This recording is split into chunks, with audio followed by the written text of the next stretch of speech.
Hello, everybody! This is some random Neko waking up from her nap to greet the world for the day. And by greet, I mean scroll through Netflix like the couch loaf I am, because there's nothing better than just laying on a comfy couch and watching a movie while cuddling with a squishy pillow while the heat's running on a cold day. Said movie I happened to be watching was Bubble, an animated film by Wit Studio that was released on Netflix back in 2022. It's a post-apocalyptic sci-fi film set in Tokyo 5 years after gravity-defying bubbles with mysterious powers rained down upon the Earth and an explosion of unknown origin caused Tokyo to become ground zero, with the city itself becoming enclosed in a gigantic bubble. As a result of this bubble fall phenomenon, the city drowned in a gravity-bending sea and the Japanese government declared it as a prohibited zone that was quickly abandoned by its residents. However, children orphaned by the bubble fall squat in Tokyo and partake in dangerous parkour battles across the dilapidated cityscape. Hibiki, a talented ace with the ability to jump between bubbles, claims to hear sounds from the Tokyo Tower. Determined to uncover the source, he sets off for the tower but falls into the waters below, where a strange girl, whom he later calls Uta, saves him. Little did Hibiki know, Uta's appearance will reveal the secrets behind the disastrous event that changed their world forever. Now I know it may not sound like it, but interestingly enough, Bubble takes inspiration from the original Little Mermaid by Hans Christian Andersen. They even show the book in the film and use the tale within as a narrative device. As for the actual story of Bubble, it's nice. There's an interesting mix of romance and action in a post-apocalyptic setting with sci-fi elements, though the balance of these genres is questionable as it feels like they focus more on one than the other at certain points, or completely forget about them at others. The beginning is full of much needed exposition to explain the setting of the world and the rules the characters follow, but the way they go about it is a little forced, as you can tell it's exposition since they barely even disguise it. In regards to the romance aspect of the story, it was really enjoyable watching Hibiki slowly open up and fall in love with Uta as she helps him learn to love a part of himself that he spent a long time thinking negatively about. And if you're wondering about the Little Mermaid part of Bubble, as I mentioned earlier, the tale serves as a narrative device with excerpts of it being used throughout to parallel what's going on, or to give context and meaning to some of the things that are happening. On the action part of the story, it's all centered around the gravity-defying parkour sequences that are known as battlecore in the film, because they're battling through parkour. Get it? Battlecore? Battling parkour? I'll see myself out now, even though I wasn't even the one who came up with that. Now, on the post-apocalyptic sci-fi aspects, it's clearly centered around the bubble phenomenon, but if you're hoping that the hows and whys of the bubbles will be explained, don't hold your breath, because nothing about it ever really gets explained and you just come out with more questions than you went in with. Really, the main focus of the plot is on Hibiki and Uta and the relationship formed between them, and the growth both go through as a result of their encounter. With Hibiki, you see the typical lone wolf for XYZ reasons slowly break out of his shell through his continued interactions with Uta, the little mermaid who learns how to be a human and has an amazing and lovely singing voice to match her colorful personality. Alongside our main duo is the somewhat unique, but also not, cast of characters who act as support for their story. You have Makoto, who's there to research the bubbles, but unfortunately ends up being the sole provider of fan service that always seems to sneak its way into anime, though it's not heavy-handed and ends up being more of a minor annoyance whenever it rears its ugly head. Then you have Shin, who's a fellow lost soul who sticks around to look after the young ones, and I really want to learn about his backstory because the little tidbits we see make him an interesting character, but it never really gets explored. Then you've got the members of the Blue Blazes who I've honestly forgotten their names because they're literally just there to help our main duo and measure their character growth. Plot and characters aside, the true selling point of Bubble is the animation and soundtrack.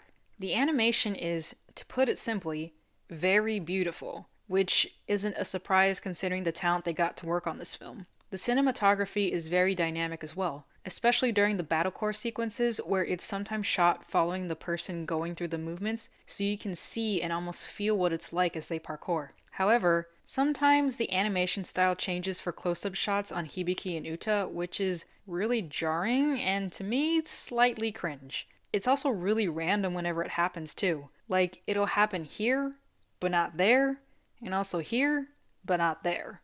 I try to go back and see when the style changes occur, and it seems to happen mostly when there's intense emotion being felt by Hibiki and Uta towards each other, but I'm not entirely sure if that's right, so don't quote me on that. The soundtrack is hands down one of the best I've heard post 2020, though that isn't much of a surprise considering Hiroyuki Sawano was in charge of it. The main theme, or leitmotif, am I using that correctly? Always gives me goosebumps whenever I hear it.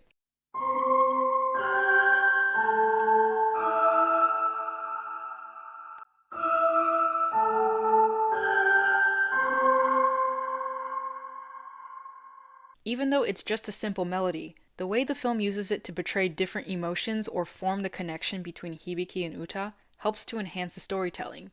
And while all my knowledge about sound design comes from Sideways, I wholeheartedly believe the soundtrack is S tier in quality. It's really just that good. Also, whoever decided that Riria should be cast as Uta deserves a raise and an all expense paid vacation to Hawaii, cause my god, Riria's voice really fits with the sound of Uta. Whenever she sings, it's like my ears have been treated to a 3-star Michelin meal. It really was a match made in heaven. In addition, Bubble has an opening sequence like an anime, which was kinda weird, not gonna lie. The song was fine though, some of the beats didn't really sound good to me since it wasn't really a style I enjoy, and I also think they used a remix of the song too.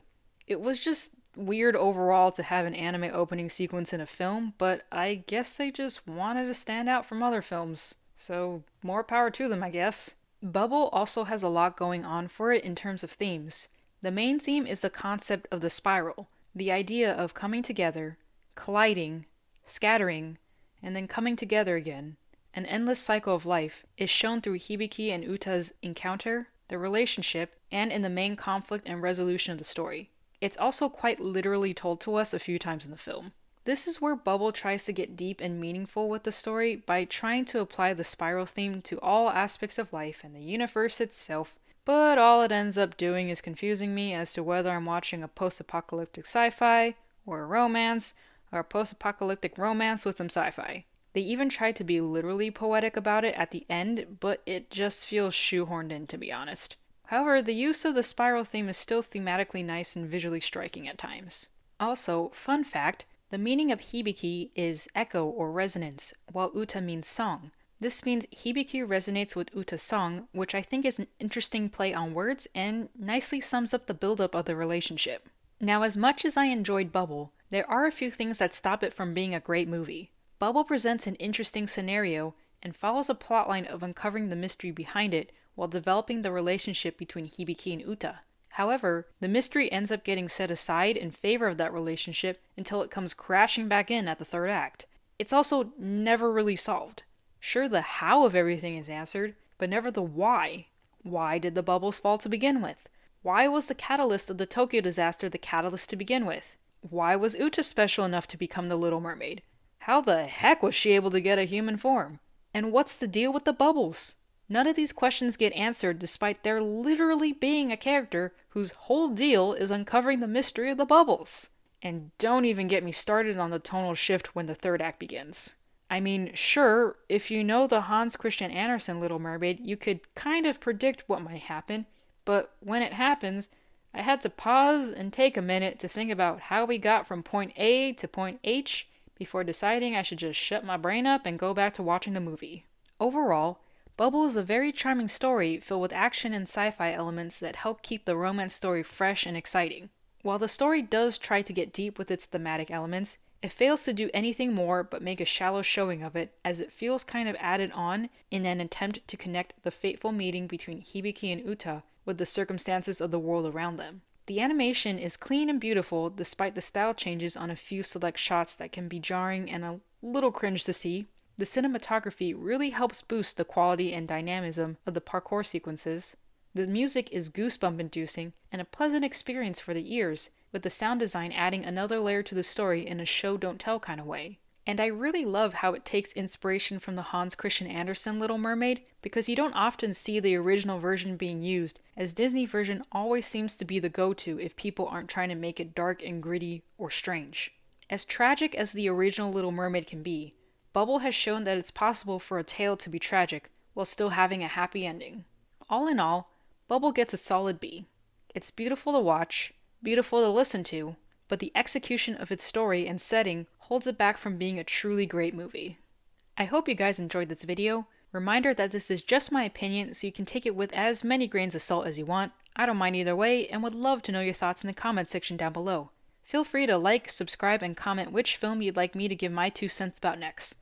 This is some random Neko going off to take a nap now. Don't forget to keep calm and just meow.